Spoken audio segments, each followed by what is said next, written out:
आज आपण एका अशा विषयावर बोलणार आहोत ज्याने महाराष्ट्रातील अनेक कुटुंबांची झोप उडाली आहे। आपल्या महाराष्ट्रातील विशेषतः नाशिक आणि बीड मधील अनेक तरुण आज परदेशात अशा जाळ्यात अडकलेत जिथे त्यांच्या जीवाची रोज किंमत मोजली जाते। तुम्हाला वाटत असेल की परदेशात नोकरी लागली म्हणजे आयुष्य सेट झालं, पण हे स्वप्न किती भयानक दुःस्वप्नात बदलू शकतं याचा विचारही आपण केला नव्हता।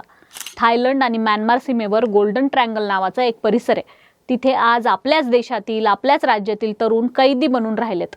नाशिकचे 8, बीडचे 17 आणि संपूर्ण भारतभरातून किमान 800 तरुण या दलदलीत अडकलेत। ज्यांनी यातून बाहेर पडण्याचा प्रयत्न केला त्यातील दोघांना त्यांनी गोळ्या घातल्या।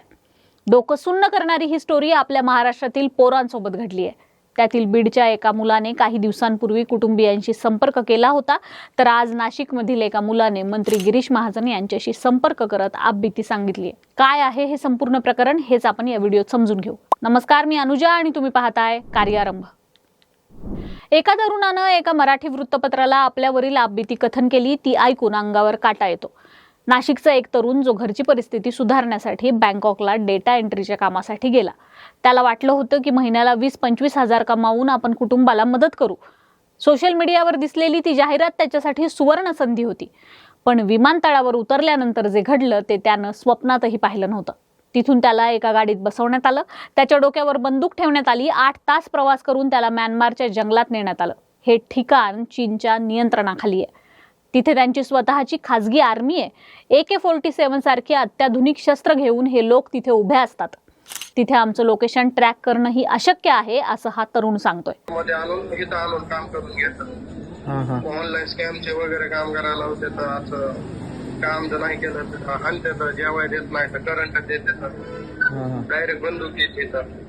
किती महाराष्ट्रात पोराला तर मारून टाकलंय। महाराष्ट्रातले किती तिथे पोहोचल्यावर या तरुणांना चीनी भाषेतील करारावर सही करायला भाग पाडलं जातं। सुरुवातीला ट्रेनिंग दिली जाते आणि त्यानंतर सुरू होतं सायबर फ्रॉडचं काम। रोज 18 ते 20 तास त्यांना कॉम्प्युटर समोर बसावं लागतं। त्यांना दरमहा 3 लाख अमेरिकन डॉलरचं टार्गेट दिलेलं असतं। जर टार्गेट पूर्ण झालं नाही तर त्यांना अमानुष मारहाण केली जाते। त्यांना अंधाऱ्या खोलीत नेऊन इलेक्ट्रिक शॉक्स देखील दिले जातात। त्यांना जेवायला फक्त भात आणि सॅलड, तेही उंदीर आणि झुरळं फिरत असलेल्या ठिकाणी। तिथे अडकलेल्या तरुणांना कळतंय की ते स्वतःच आपल्याच देशबांधवांना फसवून गुन्हेगार बनतायत। अमेरिकेतील, UKतील भारतीय नागरिकांचे फोटो वापरून त्यांना प्रेमाच्या जाळ्यात ओढून क्रिप्टोकरन्सी किंवा सोन्यात गुंतवणुकीच्या नावाखाली हे तरुण फसवणूक करतायत। हे सगळं ते मर्जीने करत नाहीत, तर ते त्यांच्यावरचं दडपण आहे। काम नाही केलं तर जीव जाईल ही भीती त्यांच्या मनात आहे। म्यानमारमध्ये अडकलेल्या तरुणांची संख्या वाढत चालली आहे। काही रिपोर्ट्सनुसार तिथे 700 ते 800 भारतीय तरुण अडकलेलेत। त्यात महाराष्ट्रातील 25हून अधिक तरुणांचा समावेश आहे। बीडच्या नांदूरघाटचा स्वप्नील काळुंके असेल किंवा नाशिकचा कौस्तुभ शेजवाल, या सर्वांची कहाणी सारखीच।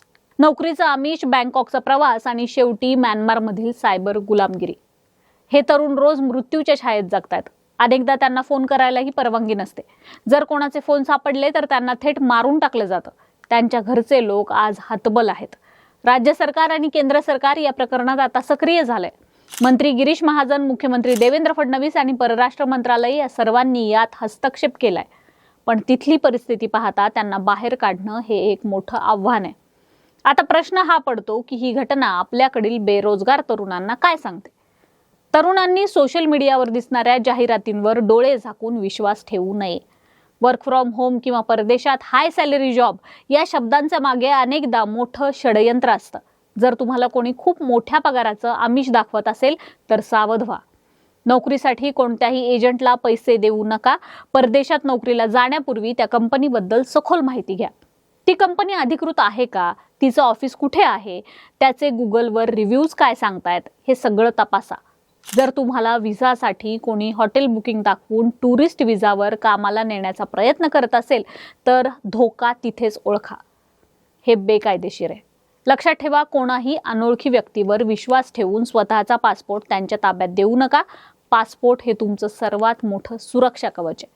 परदेशात गेल्यावर जर तुमची परिस्थिती संशयास्पद वाटली तर लगेच तिथल्या भारतीय दूतावासाशी संपर्क साधा। प्रत्येक देशात भारतीय दूतावासाची मदत मिळवण्याचे मार्ग असतात। तसेच नोकरीसाठी जाण्यापूर्वी त्या देशातील वर्क परमिटचे नियम वाचून घ्या। सोशल मीडियावरील अनोळखी व्यक्तींशी चॅटिंग करताना कधीही वैयक्तिक माहिती किंवा तुमचे फोटो शेअर करू नका. अनेकदा याच माहितीचा वापर करून तुम्हाला ब्लॅकमेल केलं जातं. आज सायबर गुन्हेगारीचं जाळं जगभर पसरलेलं आहे. तुम्ही घराबाहेर पडताना सावध असणं हीच तुमची पहिली सुरक्षा आहे. तुमच्याकडे जर अशा एखाद्या नोकरीची ऑफर आली असेल आणि तुम्हाला ती शंकास्पद वाटत असेल तर त्वरित आपल्या स्थानिक सायबर पोलीस स्टेशनला जाऊन माहिती द्या. घाबरू नका, पोलीस तुम्हाला मदत करतील, पण अशा आमिषांना बळी पडू नका. म्यानमारमध्ये अडकलेल्या या मुलांची परिस्थिती आपल्याला सांगतेय की शॉर्टकटने पैसा कमवण्याचा मार्ग नेहमी सुरक्षित नसतो. हे तरुण आज एक वेदनादायी आयुष्य जगतायत. त्यांना घरी परतण्याची तीव्र इच्छा आहे. सरकार प्रयत्न करत आहे, पण तोवर या सर्व तरुणांच्या कुटुंबाची जी घालमेल सुरू आहे ती पाहवत नाही. सोशल मीडियाच्या जगात आपण राहतो, पण वास्तवाचं भान आपल्याला ठेवायलाच हवं. कुणीतरी तुम्हाला अमेरिकन डॉलर्समध्ये पगार देतोय हे ऐकून लगेच बॅगा भरू नका. चौकशी करा, पडताळणी करा आणि मगच निर्णय घ्या. हा व्हिडिओ जास्तीत जास्त लोकांपर्यंत पोहोचवा. कदाचित तुमचं एक शेअर कुणाचं तरी आयुष्य वाचवू शकेल. कारण माहितीच आता खरी सुरक्षा आहे. आपण प्रार्थना करूया की म्यानमारमध्ये अडकलेली ही सर्व मुलं सुरक्षितपणे घरी परत येतील. आणि हो, पुढच्या वेळी जेव्हा तुम्हाला अशी एखादी लकी ऑफर येईल तेव्हा हा व्हिडिओ आठवा. सतर्क राहा, सुरक्षित राहा. तुमचं आयुष्य अनमोल आहे, त्याला धोक्यात टाकू नका. बाकी तुमची मतं आम्हाला कमेंट बॉक्समध्ये नक्की सांगा. कार्यारंभवर नवे असाल तर सबस्क्राईब करा, व्हिडिओला लाईक करा, शेअर करा. कार्यारंभ डिजिटल या आमच्या फेसबुक आणि इन्स्टा पेजला फॉलो करा. धन्यवाद.